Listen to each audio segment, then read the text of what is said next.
Hello दोस्तों, कैसे हैं आप लोग। उम्मीद है सभी लोग अच्छे होंगे और स्वागत है आपका अपने यूट्यूब चैनल दृष्टि फॉर ऑल एग्जाम में। जैसा कि आपको पता है कि हमारा जीके जीएस प्रोग्राम चल रहा है, जिसमें हम अपने टॉपिक वाइज लेके चल रहे हैं सब्जेक्ट्स को लेके।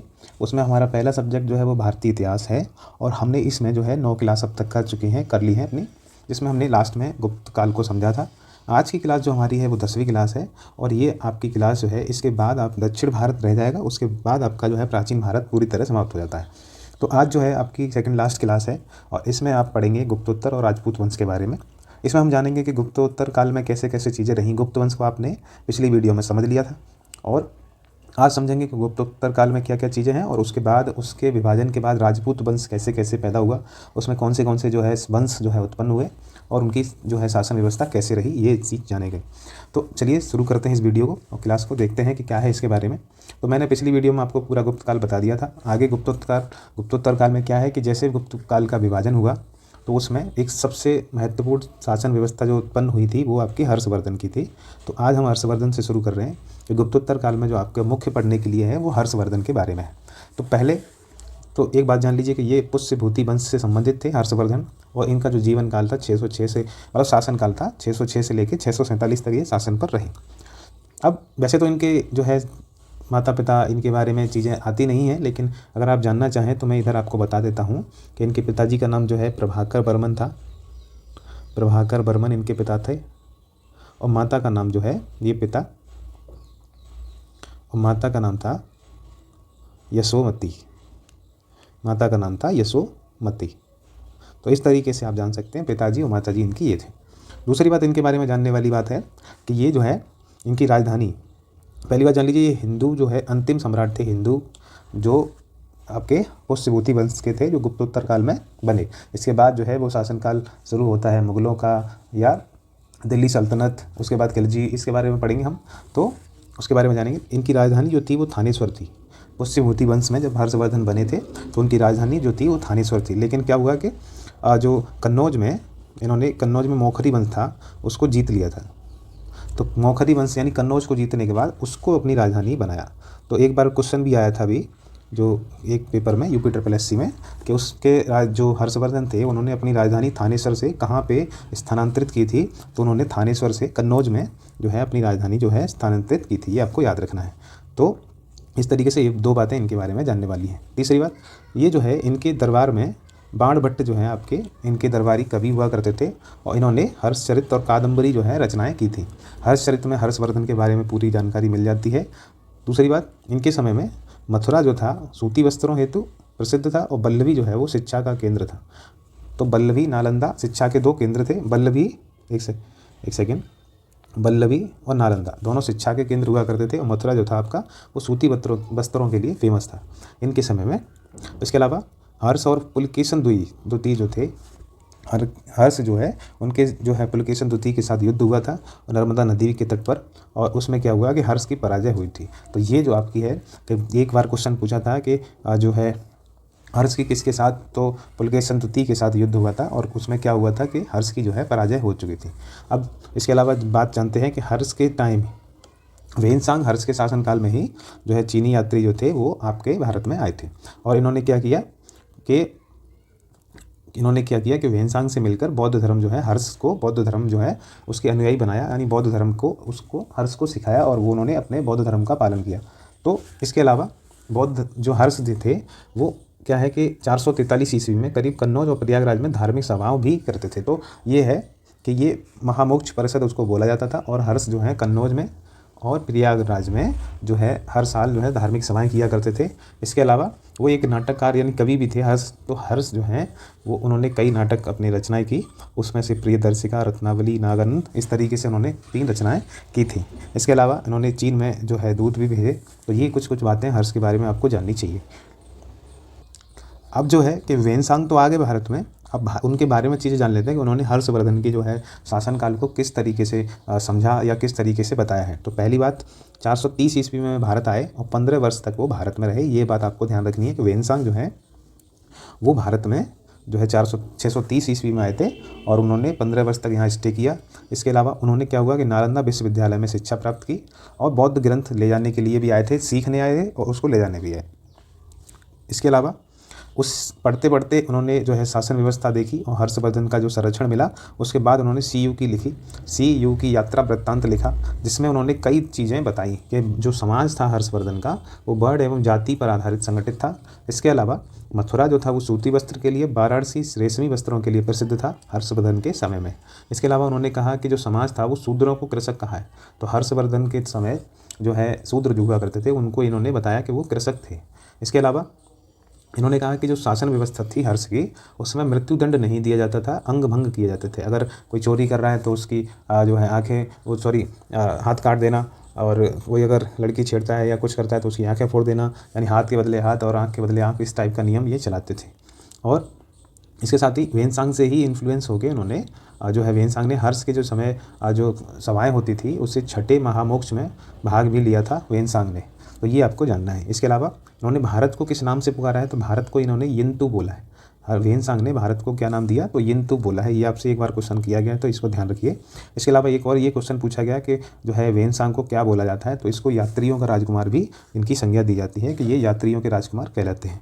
तो इस तरीके से देख रहे हैं कि हर्ष के वर्धन के समय क्या क्या चीज़ें थी, या उसके बारे में क्या क्या इंपॉर्टेंट बातें हैं कि धार्मिक सभाएँ करते थे। इसके अलावा इनके नाटक कौन से हैं, इन्होंने चीन में राजदूत भेजे। इसके अलावा बौद्ध धर्म को मानने लगे थे, वेनसांग इनके शासनकाल में आए। और इसके अलावा युद्ध हुआ था इनके दो लोगों के बीच में, हर्षवर्धन और पुलकेशन द्वितीय के बीच में, तो उसमें जो है नर्मदा नदी के तट पर इनकी पराजय हुई थी। इसके अलावा इनके दरबारी कवि बाणभट्ट थे जिन्होंने हर्षचरित्र और कादम्बरी की रचनाएं की। तो इस तरीके से वेनसांग के बारे में हमने जाना। अब हम बात करते हैं कि षड दर्शन क्या है। जो हमने 6 दर्शन की बात की थी उनको भी जान लीजिए, क्योंकि यहाँ से भी आपके क्वेश्चन आपके जो बनते रहते हैं, तो ये भी आपके लिए इंपॉर्टेंट हो जाता है। उसके बाद हम राजपूत वर्षन जो है वंश को देखेंगे, उसमें क्या क्या बातें जानने के लिए होंगी, या उसके बाद पाल वंश को भी जानेंगे, तो वो चीज़ें देख लेंगे। तो षड दर्शन में 6 दर्शन होते हैं, पहली बात आप जान लीजिए। और कौन से होते हैं, तो पहला है आपका सांख्य दर्शन। तो पहला आपका सांख्य दर्शन है, जिसका ये भारत का प्राचीनतम दर्शन है, और इसको लिखने वाले थे महर्षि कपिल। तो कपिल ने इसका जो है इसको प्रतिपादित किया था। इसके बाद योग दर्शन आया दूसरा, जिसको लिखने वाले थे महर्षि पतंजलि, योग दर्शन जो आजकल आप देख रहे हैं। इसके अलावा न्याय दर्शन, इसको लिखने वाले प्रतिपादित करने वाले जो है आपके गौतम थे। और इसके अलावा वेदांत दर्शन की बात करें तो वेदांत दर्शन जो है उत्तर मीमांसा और पूर्व मीमांसा में विभाजित होता है। ये 2 भागों में वेदांत दर्शन विभाजित होता है। तो उसमें उत्तर मीमांसा के जो थे वो प्रतिपादक थे बादरायण और एवं आदि शंकराचार्य। तो बादरायण का नाम याद रखिए, यही आपसे क्वेश्चन पूछा जाता है। वहीं पर पूर्व मीमांसा की बात करें तो महर्षि जैमिनी जो थे वो इसके प्रतिपादक थे। इसके अलावा वैशेषिक दर्शन के जो हैं प्रतिपादक थे आपके कणाद, जिन्होंने परमाणु सिद्धांत की स्थापना की थी।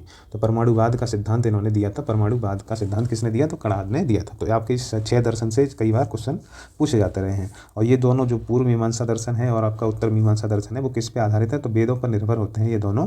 तो इसलिए ये भी आपको याद रखने चाहिए कि वेदों के अंत के जो पाठ हैं उनको ही आपके दर्शन के हिसाब से देखा जाता है। अब हम बात करते हैं इसी में कि पाल वंश को जान लेते हैं कि पाल वंश गुप्तोत्तर काल में कैसी घटना रही, इसके बारे में जान लेते हैं। तो पहली बात पाल वंश के बारे में जानने वाली है कि इसके संस्थापक जो थे आपके गोपाल थे, और इसने ओदंतपुरी विश्वविद्यालय की स्थापना की थी। ये आपको याद रखना है। आपको धर्मपाल का तो पता होगा कि इन्होंने विक्रमशिला विश्वविद्यालय बनवाया था, लेकिन आपको ये भी याद रखना है कि जो गोपाल थे उन्होंने वो ओदंतपुरी विश्वविद्यालय बनवाया था। तो यही इनके बारे में जानने लायक है। इसके बाद जो है आप जो इम्पोर्टेंट इसमें है वो हैं आपके धर्मपाल। तो धर्मपाल के बारे में क्या क्या है कि पहली बात कि इन्होंने सोम विहार का निर्माण करवाया था। बांग्लादेश का जो आज का जगह है वहाँ पे सोम विहार का निर्माण करवाया। और इसके बाद इन्होंने विक्रमशिला विश्वविद्यालय की भी स्थापना करवाई।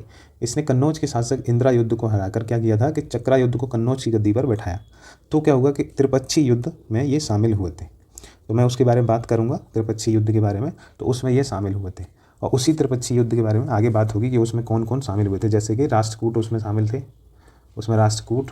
इसके अलावा उसमें पाल, तो पाल वंश के शासक जैसे धर्मपाल। और उसमें फिर हम पढ़ेंगे गुर्जर प्रतिहार, तो गुर्जर प्रतिहार भी उसमें शामिल थे। तो उसके बारे में चर्चा होगी।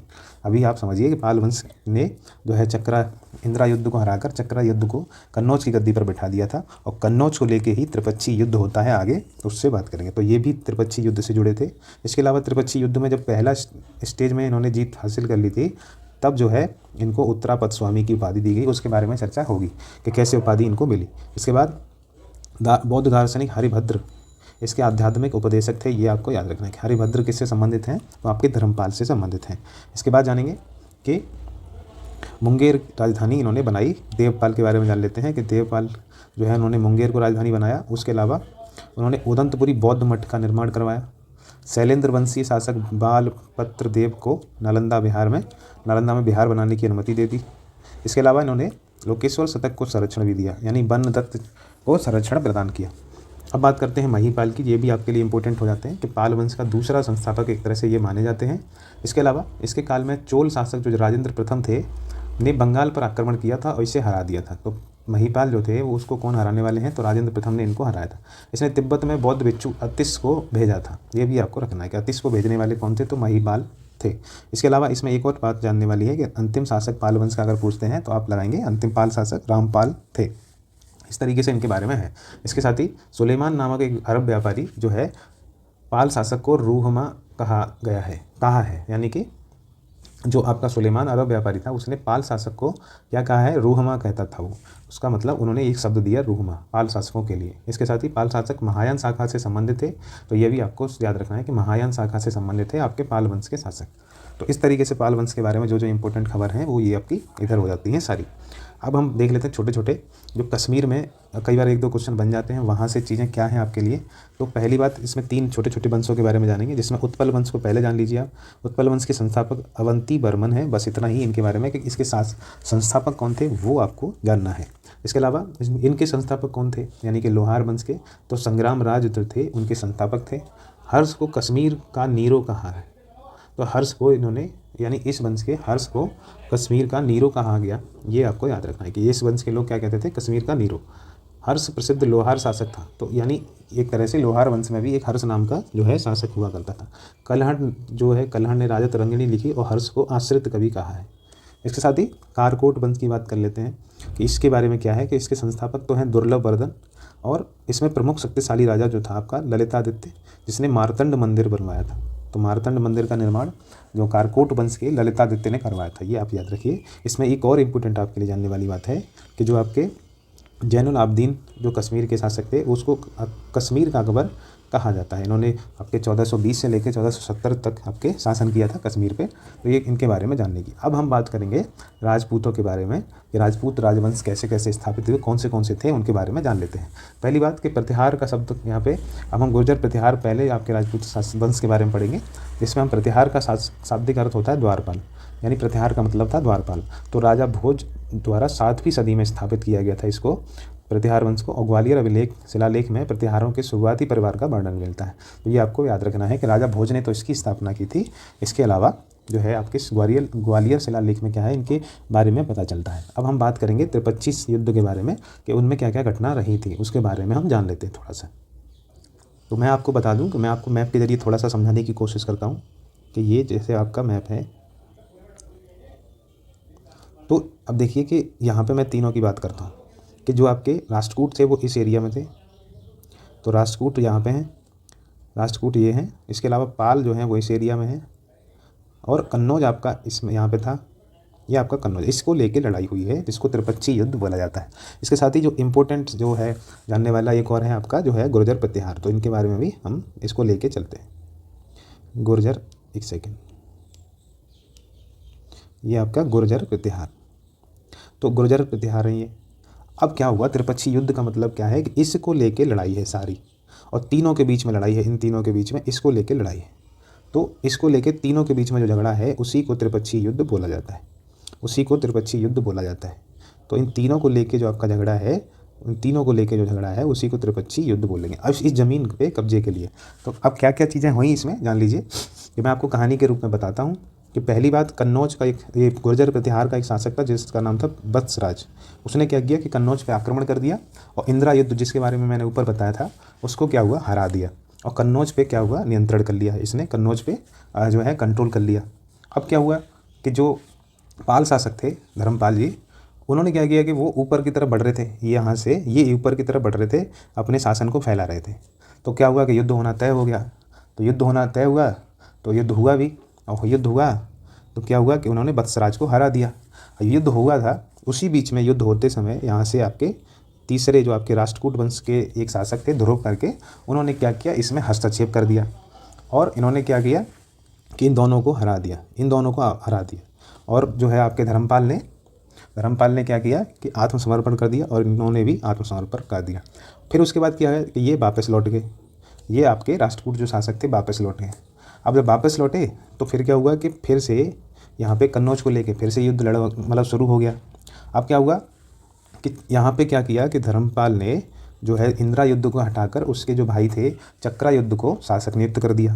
धर्मपाल ने क्या किया कि कन्नौज में चक्रा युद्ध को उसके भाई को शासक बना दिया।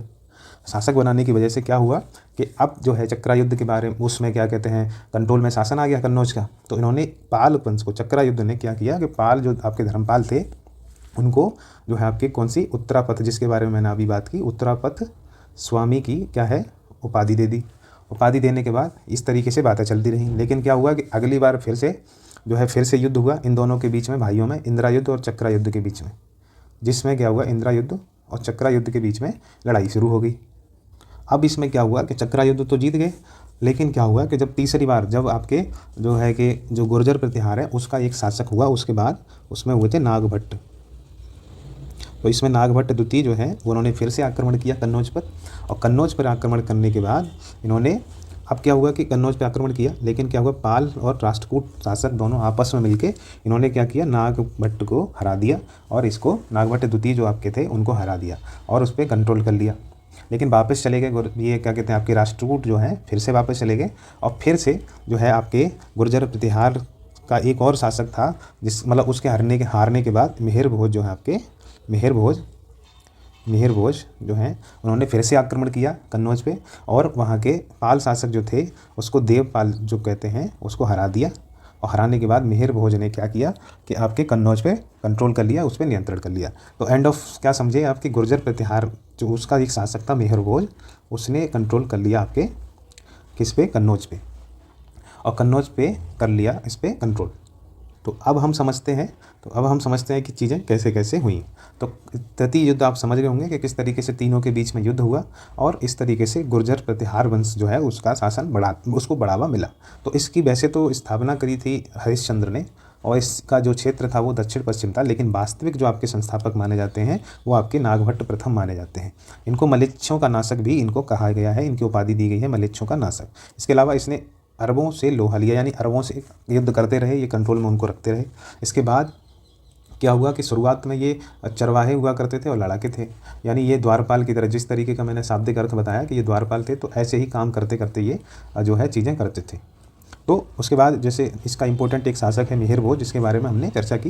इन्होंने क्या किया कि देवपाल और राष्ट्रकूटों के जो राजा थे उनको हराकर क्या हुआ कन्नौज पर जो है आपका कंट्रोल कर लिया था। यह वैष्णव धर्म अनुयायी थे, यानी वैष्णव धर्म को मानते थे, और इन्होंने जो है एक उपाधि धारण की जिसको आदि वराह की उपाधि कहा जाता है। फिर इन्होंने जब कन्नौज पर आक्रमण किया और को अपने कंट्रोल में ले लिया तो उसी को उन्होंने अपनी राजधानी बना लिया था। इनके बारे में जो है ग्वालियर प्रशस्ति यानी ग्वालियर अभिलेख में पूरी जानकारी मेहर भोज की आपको मिल जाती है। वहीं पर महिपाल की बात कर लेते हैं, तो ये अल मसूदी इसके काल में गुजरात आए थे। तो बगदाद के जो हैं अल मसूदी यात्री थे वो यहाँ पे आए थे, और राजशेखर इनके दरबारी विद्वान थे। तो दो बातें इनके बारे में जानने वाली हैं। अब जो अल मसूदी आए थे उनका विवरण जो है वो मुरुज उल जहान के नाम से जाना जाता है, मुरुज उल जहान के नाम से प्रसिद्ध है, जिसके बारे में आपके जो है महिपाल के बारे में जानकारी मिलती है। गुर्जर प्रतिहार वंश के बारे में चीज़ें बताई गई हैं। वहीं पे चालुक्य शासक पुलकेशन द्वितीय ने कि ऐहोल अभिलेख से भी पता चलता है कि गुर्जर जाति का उल्लेख किया गया है, यानी गुर्जर जाति का उल्लेख से ये पता चलता है कि गुर्जर प्रतिहार वंश का एक शासन रहा था। इसके साथ ही प्रतिहारों के मंदिर निर्माण को सर्वाधिक विकास खजुराहो में हुआ है। तो जो है गुजरा प्रतिहारों का जो मंदिर निर्माण जो है सर्वाधिक विकास कहाँ हुआ, तो खजुराहो में हुआ है। और इसको हमने कहाँ देखा कि वर्ल्ड हेरिटेज, यूनेस्को की जो वर्ल्ड हेरिटेज है उसमें हमारे खजुराहो को शामिल किया गया है, ये आपको याद रखना है। वहीं पर हम आगे बढ़ते हैं और इसमें एक और वंश देखते हैं, राजपूत वंश में जो आपका चौहान वंश है। तो इसकी जो स्थापना की थी वो आपके वासुदेव ने की थी, और चौहान प्रतिहार शासकों के सामंत हुआ करते थे। जो चौहान थे वो आपके प्रतिहार शासकों के क्या थे, पहले सामंत हुआ करते थे, लेकिन इसकी आरंभिक राजधानी जो बनी थी वो अहछत्र थी, और इसको अजय राज द्वितीय ने बाद में अजमेर जो है शिफ्ट कर दिया था। तो अजमेर को बाद में इन्होंने बनाया राजधानी। इसके जो इंपॉर्टेंट शासक हैं वो हैं विग्रह राज फोर्थ या बीसल देव। तो इनको इसने हरिकेल नाटक की रचना की थी। तो हरिकेल की जो है रचना करने वाले बीसल देव हैं, जिनको विग्रह राज भी कहा जाता है। इस नाटक के अंश की बात करें तो इसको 2.5 दिन के झोंपड़े 2.5 दिन का या 2.5 दिन के झोंपड़े में कि मस्जिदों की दीवार पर इसको देखा जाता है, इसके नाटक के अंशों को, इसके जो है आपका 2.5 दिन का झोंपड़ा जो बना था तो उसकी कुतुबुद्दीन ऐबक ने जो बनवाया था उसकी जो दीवारों पे आपको देखने को मिलेगा हरिकेल नाटक के आपको कुछ अंश देखने को मिलते हैं। तो इसके बाद सोमदेव यानी कथा सरित सागर इसके दरबारी कवि थे। तो कथा सरित सागर को लिखने वाले कौन थे? तो सोमदेव थे, ये आपको याद रखना है। और विग्रहराज यानी बीसल देव की जो है आपके दरबार में ये रहते थे। वहीं पे पृथ्वीराज की बात कर लेते हैं और ये इसके बारे में आप अच्छे से जो है जानते होंगे कि तराइन के जो 2 युद्ध हुए थे वो पृथ्वीराज तृतीय के साथ ही आपके हुए थे और इनको दूसरा नाम यानी राय पिथौरा भी इनको कहा जाता था। और मोहम्मद गौरी के साथ जो 2 युद्ध हुए, पहले में आपने सुना था कि जो गौरी को हरा देता है ये, तो गौरी इसमें पहले में पराजित हो जाती है और दूसरे वाले में जो है ये पृथ्वीराज जो हैं वो पराजित हो जाते हैं। तो पृथ्वीराज इसमें पराजित हो जाते हैं, गौरी इसमें विजयी हो जाती है। तो इस तरीके से आपने 2 युद्धों के बारे में पढ़ा है और इसमें जान लीजिए कि इसके बारे में अच्छे से भी जानेंगे आगे। तो 2 युद्ध इनके बारे में साथ हुए। पहला युद्ध में जाना कि गौरी पराजित हुई और दूसरे युद्ध में तराइन का दूसरा युद्ध हुआ था, उसमें पृथ्वीराज चौहान जो हैं आपके वो पराजित हो गए थे। इसके बाद इनके जो राजकवि हुआ करते थे चंद्रप्रदायी, जिन्होंने पृथ्वीराज रासों की रचना की थी, तो उसके दरबारी कवि हुआ करते थे पृथ्वीराज तृतीय के। इसके अलावा जैनक ने पृथ्वीराज विजय नाटक की रचना की थी। तो ये 3 बातें इनके बारे में आपको जाननी चाहिए। मुख्यतः आप जानते ही हैं कि इसमें जो है तराइन के युद्ध इंपॉर्टेंट हैं और इन्होंने इसके अलावा इंपॉर्टेंट है चंद्रप्रदायी जो इनके दरबारी कवि हुआ करते थे। आगे बात कर लेते हैं कि मालवा के जो परमार वंश थे उसके बारे में जान लेते हैं कि शुरुआत में क्या हुआ कि इनके साथ इसके संस्थापक थे उपेंद्र, जिनको कृष्णराज भी बोलते हैं, और इनकी राजधानी जो थी वो आपकी उज्जैन और धारानगर 2 हुआ करती थी। इनमें जो इंपॉर्टेंट शासक है आपका वो राजा भोज हुआ है। तो भोज राजा हैं वो आपके इसके इम्पोर्टेंट राजा माने जाते हैं। तो ये सब सर्वोच्च क्या है? परमार राजा है पहली बात। दूसरा, इन्हीं ने भोजपुर झील का भी निर्माण करवाया। इसके साथ संस्कृत कॉलेज जो भोजशाला थी वो संस्कृत कॉलेज के नाम से इनकी स्थापना करवाई और इनको कविराज की उपाधि दी जाती है। राजा भोज को कविराज की उपाधि दी जाती है। इनकी रचनाओं की बात करें तो रचनाएं हैं इनकी आयुर्वेद सर्वस्व, युक्ति, कल्पतरु और समरांगण सूत्राधार। तो इस तरीके से इनकी रचनाएं देखी जाती हैं। इसके बाद गुप्तकालीन जो आपके अन्य इंपॉर्टेंट प्रश्न हो सकते हैं गुप्त काल और गुप्तोत्तर काल से, वो आपको जान लीजिए कि एक तो आप भूमि के प्रकार जान लीजिए जो पिछले बार भी बात हुई है वैसे, लेकिन इनमें वाहित, अकृष्ट, असर, शाक्त, प्रकृष्ट या कृष्ट, यानी कि कृषि योग्य, असर, अकृष्ट मतलब जिस पर कृषि ना की गई हो। तो इस तरीके से आप कृषि के प्रकार देखते हैं। वहीं पे आप गुप्तोत्तर काल में व्यापार का ह्रास भी देखते हैं क्योंकि यहाँ पे व्यापार में कम मतलब कमी आने लगी थी। लोग व्यापार की जगह अब आराम पे ज़्यादा ध्यान देते थे। इसके बाद जो है कुछ टैक्सेस के नाम जान लीजिए कि भाग, भोग, हिरण्य, प्रव्यय, उद्रंग, प्रस्थ, उपरिकर, मल्लकर और तुरुस्क दंड। तो इस तरीके से कुछ टैक्सेस के नाम हैं जो आपके शब्द पूछे जाते रहे हैं कभी कभी। तो इसके बाद दुकुल क्या था? तो दुकुल पौधों के रेशों से बना कपड़ा होता था, उसको दुकुल बोलते थे। वहीं तरिक शब्द क्यों यूज करते थे? तो तरशुल्क वसूलने का अधिकारी को हम तरशुल्क बोलते थे। इसके साथ ही राजपूतों का अभ्युदय इस काल में महत्वपूर्ण घटना थी। तो राजपूतों का उदय हुआ, उनके बारे में हमने जान लिया है। वहीं पे क्या था कि आपके इसको जान लीजिए कि वस्तु विनिमय का माध्यम क्या था? तो कौड़ी हुआ करता था और कपर्दक हुआ करता था। ये आपके लिए इंपॉर्टेंट हो जाता है। वहीं पे सूद पर रुपए उधार देने को क्या कहते थे? कुसीद वृत्ति बोलते थे। तो ये सूद पर जो रुपए उधार दिए जाते थे उसको ये बोला जाता था। तो आज की क्लास में हम इतना ही है और हम कल जो अपना दक्षिण भारत को पढ़ेंगे और दक्षिण भारत जब खत्म होगा तो ये मान लीजिए कि आपकी पूरा जो एंशिएंट इंडिया है वो आपका ख़त्म हो जाएगा, जिस तरीके से हमने इंपॉर्टेंट तरीके से चीज़ें देखी हैं। उसके साथ ही फिर हम मध्यकाल पे शुरुआत करेंगे और उसको दूसरे तरीके से उसको पढ़ना शुरू करेंगे। तो दक्षिण भारत हमारा रह गया है। आज का जो आपका जो है गुप्तोत्तर काल और बाकी जो राजपूत वंश थे वो हमने समझ लिए हैं। तो आप इस चैनल को अपने दोस्तों के पास शेयर कर लीजिए और इस चैनल को सब्सक्राइब कर लीजिए अगर नहीं किया हुआ है। और लीजिए, आपकी जो है प्यार से ही हमारा मोटिवेशन बना रहता है। आप अगर प्यार दिखाते रहेंगे तो हम ही इस तरीके से आपके लिए मेहनत करते रहेंगे और आप इस चैनल से जुड़े रहिए। तो आपको नई नई क्लासेस, नई नई वीडियोस मिलते रहेंगे। अच्छे से अच्छे हम कोशिश करते हैं कि आपके लिए चीज़ें लेके आएँ जो आपके एग्जाम के लिए, आपकी समझदारी के लिए अच्छे हों। वहीं आप टेलीग्राम से जुड़ जाइए, जिससे क्या है कि इस पे क्वेश्चन कराए जाते हैं। कहीं आपको पीडीएफ की ज़रूरत है तो आप SMS करके पीडीएफ पा सकते हैं और हम पीडीएफ अपनी तरफ से डालते भी रहते हैं। तो चलिए मिलते हैं किसी और वीडियो में, तब तक के लिए अपना ख्याल रखिए, पढ़ते रहिए। धन्यवाद।